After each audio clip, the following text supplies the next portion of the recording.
APO అధికారంలోకి వచ్చిన NDA కూటమి హామీల అమలు దిశగా అడుగులు వేస్తుంది. ఇప్పటికే కొన్ని కీలక నిర్ణయాలు తీసుకున్నారు. బాధ్యతలను స్వీకరించిన తొలి రోజే చంద్రబాబు 5 ఫైళ్లపై సంతకాలు చేశారు. 4,000 రూపాయల పెన్షన్ జూలై నెల నుంచి అందరికీ మంజూరు చేస్తున్నారు.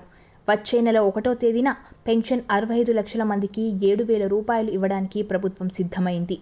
జూలై నెల 4,000 రూపాయలు, ఏప్రిల్, మే, జూన్ నెలకు సంబంధించి 1,000 రూపాయల చొప్పున కలిపి మొత్తం 7,000 రూపాయలు జూలై 1వ తేదీ పెన్షన్దారులకు సచివాలయం సిబ్బంది చేత ఇంటింటికి పంపిణీ చేయాలని ప్రభుత్వం ఉత్తర్వులు జారీ చేసింది.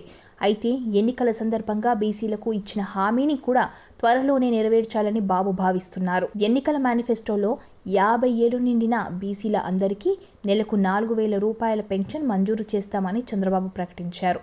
ఎన్నికలకు ముందు జయహో బీసీ సభలోనూ చంద్రబాబు, పవన్ కళ్యాణ్లు ఈ ప్రకటన చేశారు. దీంతో పాటు బీసీ ఉప ప్రణాళిక అమల్లో భాగంగా సంవత్సరానికి 30,000 కోట్ల రూపాయలు ఖర్చు చేస్తామని, 5 ఏళ్లలో 1.50 లక్షల కోట్లు ఖర్చు చేస్తామని తెలిపారు. ఈ నేపథ్యంలో ఎన్నికలకు ముందు ఇచ్చిన హామీని అమలు చేసేందుకు కూటమి ప్రభుత్వం సిద్ధమైంది. టీడీపీ ఆవిర్భావం నుంచి బీసీలు ఆ పార్టీ వెంటనే ఉన్నారు. ఈ ఎన్నికల్లో కూడా కూటమి అభ్యర్థుల విజయానికి బీసీలు అండగా నిలిచారని చెప్పవచ్చు. బీసీలు తమ పార్టీకి వెన్నుముక్క అని బాబు అనేకసార్లు ప్రకటించారు. ఈసారి తన మంత్రివర్గంలో 8 మంది బీసీలకు స్థానం కూడా కల్పించారు. బీసీ ఓటు బ్యాంకును బలోపేతం చేసుకునే దిశగా బాబు ప్రయత్నిస్తున్నారు. బీసీలంటే బ్యాంకు బోనని చంద్రబాబు ఇచ్చిన మాటలను నిలబెట్టుకునేందుకు సిద్ధమయ్యారని తెలుస్తుంది.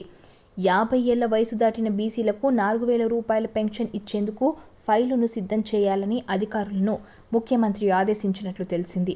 ఆధార్ కార్డులో వయసుతో పాటు బీసీ సర్టిఫికెట్ను చూసి లబ్ధిదారులను ఎంపిక చేస్తారని అధికార వర్గాలు చెబుతున్నాయి. ఈ ప్రక్రియ పూర్తవడానికి కొంత సమయం పట్టే అవకాశం ఉందని, త్వరలోనే 50 ఏళ్లు నిండిన బీసీలందరికీ పెన్షన్ అందించాలని భావిస్తున్నట్లు చెబుతున్నారు. అయితే ఇది ఎప్పుడు అనే ముహూర్తం నిర్ణయించినప్పటికీ దసరాలోపే అందించాలని ప్రాథమికంగా నిర్ణయించినట్లు విశ్వసనీయంగా తెలిసింది. రాష్ట్ర ఆర్థిక పరిస్థితిని బట్టి వీలైనంత త్వరగా పథకాన్ని మంజూరు చేసే అవకాశం ఉన్నట్టు తెలుస్తుంది. సబ్స్క్రైబ్ చేయండి. Please do subscribe to. Please like, share and subscribe to top Telugu TV. Top Telugu TV.